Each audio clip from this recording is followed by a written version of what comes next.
सरकार में ILBS एक ऑटोनॉमस सोसाइटी की तरह है, जहाँ पे हम लोगों का एक बहुत अच्छा ब्लड बैंक है। डॉक्टर मीनू वाजपेयी मेरी कलीग, वो इस प्रोजेक्ट की प्लाज्माफेरेसिस की प्रिंसिपल इन्वेस्टिगेटर हैं, और उनके साथ में जो दूसरे हमारे कलीग हैं जो मौलाना आज़ाद में हैं, डॉक्टर सुरेश, डायरेक्टर प्रोफेसर और बहुत सीनियर फिजिशियन। तो हम सब ने मिलकर एक इनिशियल प्लानिंग करी थी, और उस प्लानिंग में ये था कि उस समय तक प्लाज्मा थेरेपी सिर्फ पुराने सार्स के मरीज़ों के लिए या किसी और समय, वैसे तो 1901 में डिप्थीरिया के लिए भी ये यूज़ हुई थी, पुरानी थेरेपी है।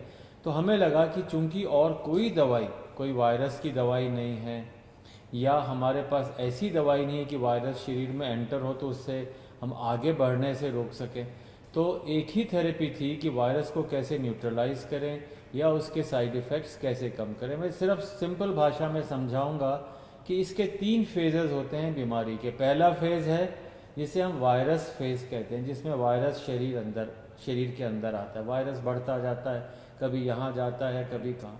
सेकंड फेज़ होता है जिसे पल्मोनरी फेज़ कहते हैं, जिसमें लंग के अंदर इंजरीज आने लग जाती हैं और उसके कारण उसको ब्रीदिंग की डिफ़िकल्टी, सांस की डिफ़िकल्टी। और थर्ड फेज़ जो होता है जिसमें साइटोकाइन रिलीज होते हैं, मतलब शरीर ऐसे सारे चीज़ें प्रोड्यूस करता है कि वायरस को अपन मार सके।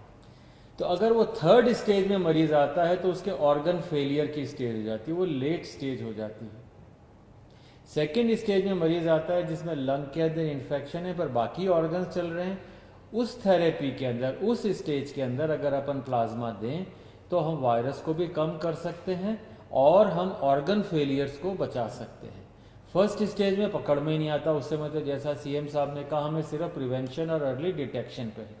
तो हमें अगर मरीज 7 से 15 दिन के बीच में आए जिसको ब्रीदिंग की डिफ़िकल्टी है या सांस की है, तो ऐसे व्यक्ति में जिसमें बाकी ऑर्गन फेल नहीं हो उस समय तक, तो ऐसे व्यक्ति में प्लाज्मा थेरेपी का रोल हो सकता है। हाँ, अभी शुरू में जो हमने मरीज़ किए हैं, बहुत सारे मरीज स्क्रीन किए, और शुरू में डॉक्टर्स का ये काम होता है डू नो हार्म।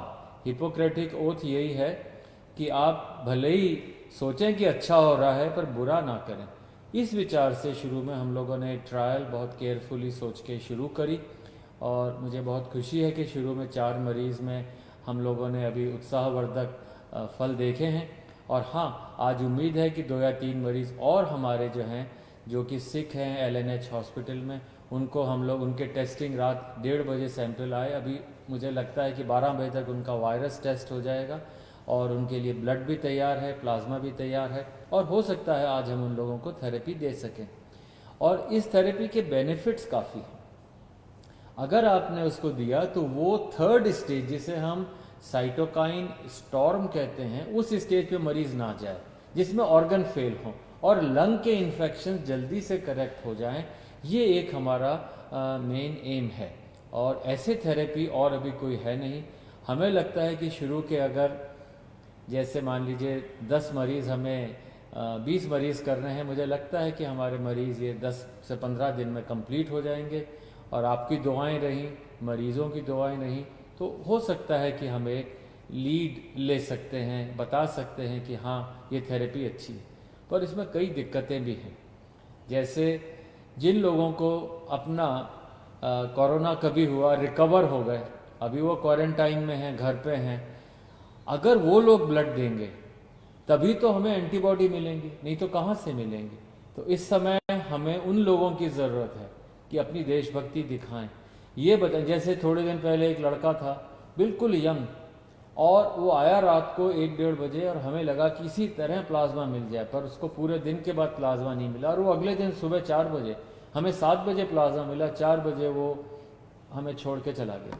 तो दिन भर मैं डिप्रेस होता रहा, पूरी टीम डिप्रेस हो गई कि क्या हमारे यहाँ ऐसे लोग नहीं हैं जो कि अदरवाइज ऑल राइट हैं और घर पे हैं, और जिनके अंदर रिकवर हो गए हैं कोरोना से, तो भाई अपना ब्लड, ये ब्लड डोनेशन भी नहीं है, ये मान के चलिए, जैसे CM साहब ने बताया कि ये ब्लड डोनेशन नहीं है। जैसे मैं ब्लड देने जाऊँ, मैंने 50-60 बार ब्लड दे दिया, कोई भी मरीज ट्रांसप्लांट का होता, कोई बीमार होता, सबसे पहले जाके सुबह 8 बजे हम ब्लड दे देते थे। ब्लड देने के बाद हमें 3 महीने वेट करना पड़ता है दोबारा देने के लिए। पर प्लाज्मा के अंदर उसमें जैसे आपने कभी देखा हो डेंगू के लिए, भाई मेरे प्लेटलेट निकाल लो, बाकी ब्लड वापस अंदर आ जाता है। तो उसी तरीके से प्लाज्मा फरेसिस में एक मशीन होती है, खून उसमें से जाता है, सिर्फ थोड़ा सा एंटीबॉडी प्लाज्मा लिया जाता है, बाकी खून वापस आ जाता है, कोई कमजोरी नहीं, वीकनेस नहीं। और आप चाहें मतलब अगर हिम्मत है तो 10 दिन में फिर दे सकते हैं ब्लड, तो 3 महीने तक नहीं दे सकते। दूसरी एक बात है कि अगर आप ब्लड देते हैं तो आपकी बोन मैरो स्टिमुलेट होती है, नया ब्लड बनता है, you feel younger, it is a longevity के लिए ब्लड डोनेशन एक बहुत अच्छा माध्यम है।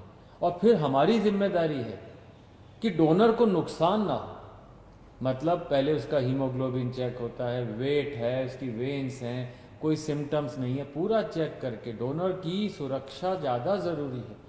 फिर ऐसे व्यक्ति अगर डोनेट करेगा और फिर हम पूरा ध्यान रखते हैं, तो मैं चाहूँगा कि आपसे अपील भी करूँगा और हमारे पॉलिटिकल चीफ से अपील करवाऊँगा कि आप लोग दिल्ली में आगे आएँ। अगर हम ये डोनेशंस 2 दिन में कर दें तो मुझे लगता है कि हम सारे मरीज बहुत हैं, अभी भी कम से कम 2 दर्जन मरीज हैं LNH में जिनको हो सकता है ज़रूरत हो। तो आप लोग अगर आएँ, हमें डोनेशन दें, हम मरीज़ के ऊपर पूरी जी जान से, हमारी टीम जो है पूरी जी जान से लग कर के उनको सुपरवाइज़ करेगी, उनको प्लाज्मा या जो भी देना है देगी, हो सकता है वो ठीक हो जाए। और प्लाज्मा थेरेपी का एक और एडवांटेज है, इसमें ऐसा खर्चा नहीं। आप जैसे विदेश से दवाई मंगाए, रेमडेसिविर है, ये इतनी एक्सपेंसिव मेडिसिन है, हम लोग अफोर्ड नहीं कर सकते, कंट्री अफोर्ड नहीं कर सकता। तो इसलिए plasma therapy comparatively almost inexpensive है। तो मुझे लगता है, और नेक्स्ट 10 दिन में मुझे लगता है अगली बार फिर हम बेटर रिजल्ट्स बता पाएंगे सर। अभी जो 4 हुए हैं उनके अगर आप रिजल्ट्स बता सकें। सर अभी जो 4 हैं, आपने मुझे पूछा, अच्छी खबर यह है कि उनमें से हो सकता है 2 आज या कल तक अस्पताल से जाने लायक हो जाएं, बल्कि उठ के बैठ के नाश्ता कर रहे हैं। वही आदमी जो वेंटिलेटर पे जाने की स्थिति में हो सकता था वो बेटर है, और छुट्टी मिलने के आसार हैं, इस हफ्ते के अंदर छुट्टी मिल जाए ऐसी उम्मीद है। और बाकी 2 जिनको चढ़ा है वो अभी तक कोई रिएक्शन नहीं है। प्लाज्मा में रिएक्शन हो सकती है, जैसे आप किसी को ब्लड चढ़ाएं तो किसी को भी ब्लड से रिएक्शन होती, उससे ज़्यादा रिएक्शन नहीं हो सकती, और वो भी नज़र रखते हैं। तो अभी तक 4 बहुत अच्छे हैं, और एक को आज सुबह 1:30 बजे ख़त्म हुआ प्लाज्मा, वो भी ठीक है। तो